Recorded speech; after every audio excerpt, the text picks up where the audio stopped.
സംസ്ഥാനത്ത് വ്യാജ അക്യൂപങ്ക്ചർ ചികിത്സാ കേന്ദ്രങ്ങൾ കൂണുകൾ പോലെ വളരുമ്പോഴും നടപടിയെടുക്കാനാകാതെ ആരോഗ്യവകുപ്പ്. ഈ കേന്ദ്രങ്ങളിലെ ചികിത്സയിൽ ആളുകൾക്ക് ജീവൻ നഷ്ടപ്പെടുമ്പോഴും സർക്കാർ സംവിധാനങ്ങൾ ഉറക്കത്തിലാണ്. വ്യാജ കേന്ദ്രങ്ങൾക്കെതിരെ അനവധി പരാതികൾ നൽകിയിട്ടും ഒരിടപെടലും ഉണ്ടാകുന്നില്ല.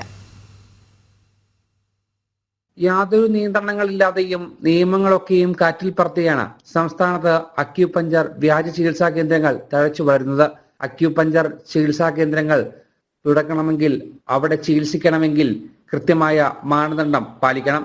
പക്ഷേ അതൊന്നും പ്രായോഗിക തലത്തിൽ നടപ്പാക്കുന്നില്ല എന്നതാണ് പ്രധാന പരാതി. അത് മെഡിക്കൽ കൗൺസിൽ രജിസ്റ്റർ ചെയ്ത നമ്പർ ഉള്ളവർക്ക് മാത്രമേ ശരിക്കും പ്രാക്ടീസ് ചെയ്യാനുള്ള റൈറ്റ് ഉള്ളൂ.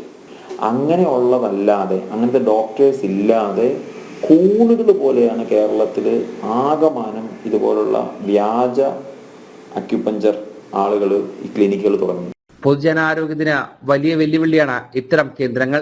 പക്ഷേ സർക്കാർ കണ്ടില്ല എന്ന് നടിക്കുന്നു. തീർച്ചയായിട്ടും സർക്കാരിന്റെ ഇടപെടൽ എത്രയും പെട്ടെന്ന് വേണ്ട ഒരു സബ്ജക്റ്റാണ്. കാരണം ഇത് ആളുകളുടെ ജീവൻ പൊയ്ക്കൊണ്ടിരിക്കുകയാണ്. ഇപ്പോൾ നമ്മൾ അറിയുന്ന മരണം ഇതാണെങ്കിൽ നമ്മൾ അറിയാത്ത കേസുകൾ ഉണ്ടാവാം.